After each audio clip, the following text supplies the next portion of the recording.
Hello friends, स्वागत है आप सभी का शिवनाथ करेंट अफेयर्स चैनल पर। आज के कुछ महत्वपूर्ण करेंट अफेयर्स पर चर्चा करते हैं। लेते हैं पहला क्वेश्चन। ओमिक्रॉन वैक्सीन को मंजूरी देने वाला विश्व का पहला देश कौन बना? तो इसका आंसर है ब्रिटेन। हाल ही में ब्रिटेन द्वारा ओमिक्रॉन वैक्सीन को मंजूरी दिया गया है। इस वैक्सीन को 18 वर्ष और उससे अधिक उम्र के लोगों के द्वारा इस्तेमाल किया जा सकता है। अगला क्वेश्चन लेते हैं। हाल ही में नेट ग्रिड का सीईओ किसे नियुक्त किया गया है? तो इसका आंसर है पीयूष गोयल। हाल ही में पीयूष गोयल को नेट ग्रिड का सीईओ नियुक्त किया गया है। नेट ग्रिड क्या है? नेट ग्रिड एक खुफिया संगठन है जिससे भारत की आतंकवाद विरोधी गतिविधियों में लगाम लगाने के लिए इसको संगठित किया गया है और इसका सीईओ किसे नियुक्त किया गया है? पीयूष गोयल को। अगला क्वेश्चन लेते हैं। हाल ही में खारे पानी से जलने वाला लालटेन लॉन्च किया गया है और इसका नाम क्या रखा गया है? तो इसका आंसर है रोशनी।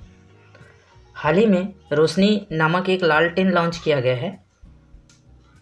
इस लालटेन में एलईडी बल्ब जलाने के लिए समुद्र के खारे पानी का यूज़ किया जाता है और इसको सामान्य पानी में नमक मिला करके भी इस लालटेन को यूज़ किया जा सकता है और इसका फ़ायदा किन लोग को मिलने वाला है? इसका फ़ायदा, सर्वाधिक फ़ायदा कहना चाहिए, समुद्र के किनारे बसे लोगों तथा मछली पकड़ने वाले लोगों के लिए यह बहुत कारगर साबित होने वाली है। अगला क्वेश्चन लेते हैं। किस बैंक द्वारा उत्सव सावधि जमा योजना आरंभ किया गया है? तो हाल ही में एसबीआई द्वारा उत्सव सावधि जमा योजना आरंभ किया गया है। बात करें एसबीआई की, तो एसबीआई के अध्यक्ष कौन है? तो इसके अध्यक्ष है दिनेश कुमार खरा। और एसबीआई का मुख्यालय कहाँ है? एसबीआई का मुख्यालय है मुंबई में।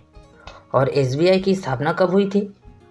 एसबीआई की स्थापना हुई थी 1 जुलाई 1955 में। अगला क्वेश्चन लेते हैं। अंतर्राष्ट्रीय पुरुष hockey tournament Sultan Azlan Shah cup 2022 कहाँ आयोजित किया जाएगा?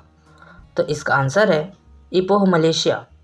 इपोह, मलेशिया में अंतर्राष्ट्रीय पुरुष hockey tournament Sultan Azlan Shah cup 2022 का आयोजन किया जाएगा। और पुरुष हॉकी विश्व कप का आयोजन कहाँ होगा? पुरुष हॉकी विश्व कप का आयोजन 2023 में भुवनेश्वर में किया जाएगा। और अंडर 16 वर्ग की पहली महिला खेलो इंडिया हॉकी लीग का आयोजन नई दिल्ली में किया जाएगा। अगला क्वेश्चन लेते हैं। भारत के पहले 3D प्रिंटेड मानव कार्निया को किस शहर के संस्थानों द्वारा विकसित किया गया है? तो इसका आंसर है हैदराबाद। हाल ही में हैदराबाद के एलवी प्रसाद आई इंस्टीट्यूट और Indian Institute of Technology Hyderabad और centre for cellular and molecular biology Hyderabad के संस्थानों द्वारा भारत के पहले 3D प्रिंटेड मानव कार्निया को विकसित किया गया है। अगला क्वेश्चन लेते हैं। हाल ही में केंद्रीय वाणिज्य एवं उद्योग मंत्री पीयूष गोयल ने पब्लिक सिस्टम लैब का उद्घाटन कहाँ किया? तो इसका आंसर है आईआईटी नई दिल्ली। हाल ही में आईआईटी नई दिल्ली में पब्लिक सिस्टम लैब का उद्घाटन किया गया है। इसका उद्देश्य क्या है? इसका उद्देश्य सार्वजनिक वितरण प्रणाली प्रबंधन को बेहतर बनाना और उसमें नवाचार प्रबंधन को बढ़ावा देना है, जिससे पब्लिक सिस्टम लैब का आसानी से यूज़ किया जा सके और बेहतर उपयोग किया जा सके। अगला क्वेश्चन लेते हैं। किस राज्य सरकार द्वारा अपने राज्य के खिलाड़ियों को सभी विभागों में 2% आरक्षण देने का निर्णय लिया गया है? तो हाल ही में कर्नाटक गवर्नमेंट द्वारा अपने राज्य के सभी विभागों में खिलाड़ियों को 2% आरक्षण देने का निर्णय लिया गया है। कर्नाटक के मुख्यमंत्री कौन है? कर्नाटक के मुख्यमंत्री है बसवराज बोम्मई। और वहाँ के राज्यपाल कौन है? वहाँ के राज्यपाल है थावरचंद गहलोत।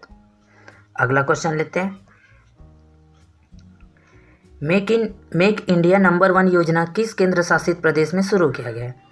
तो इसका आंसर है नई दिल्ली। हाल ही में दिल्ली केंद्र शासित प्रदेश में मेक इंडिया नंबर 1 योजना आरंभ किया गया है और ये किसके द्वारा किया गया है? दिल्ली के मुख्यमंत्री अरविंद केजरीवाल के द्वारा किया गया है। इस योजना का उद्देश्य स्वास्थ्य, शिक्षा, कृषि और रोजगार में बढ़ावा देना है। और मेक इन इंडिया योजना कब आरंभ हुई थी? तो इसका आरंभ हुआ था 25 सितंबर 2014 को प्रधानमंत्री नरेंद्र मोदी द्वारा किया गया था इसका उद्घाटन। और इसका उद्देश्य क्या था? तो इसका उद्देश्य है उद्यमशीलता को बढ़ावा देना। अगला क्वेश्चन लेते हैं। केंद्र सरकार द्वारा 3 लाख रुपए तक अल्पावधि कृषि ऋणों पर कितने प्रतिशत ब्याज सब्सिडी देने की घोषणा की गई है? तो इसका आंसर है 1.5%। हाल ही में केंद्र सरकार द्वारा 3 लाख रुपए तक के अल्पावधि कृषि ऋणों पर 1.5% सब्सिडी देने की घोषणा की गई है। इस योजना में लगभग 34,856 करोड़ रुपए की लागत आएगी, जिसे ऋणदाता संस्थाओं को उपलब्ध कराया जाएगा। हमारे कृषि मंत्री कौन है? नरेंद्र सिंह तोमर। और इस योजना का उद्देश्य क्या है? इसका उद्देश्य किसानों को सस्ती दर पर बिना किसी बाधा के ऋण उपलब्ध कराना इसका उद्देश्य है। अगला क्वेश्चन लेते हैं।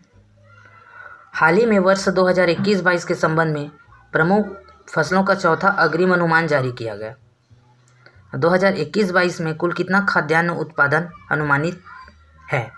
तो इसका आंसर है 315.72 मिलियन टन।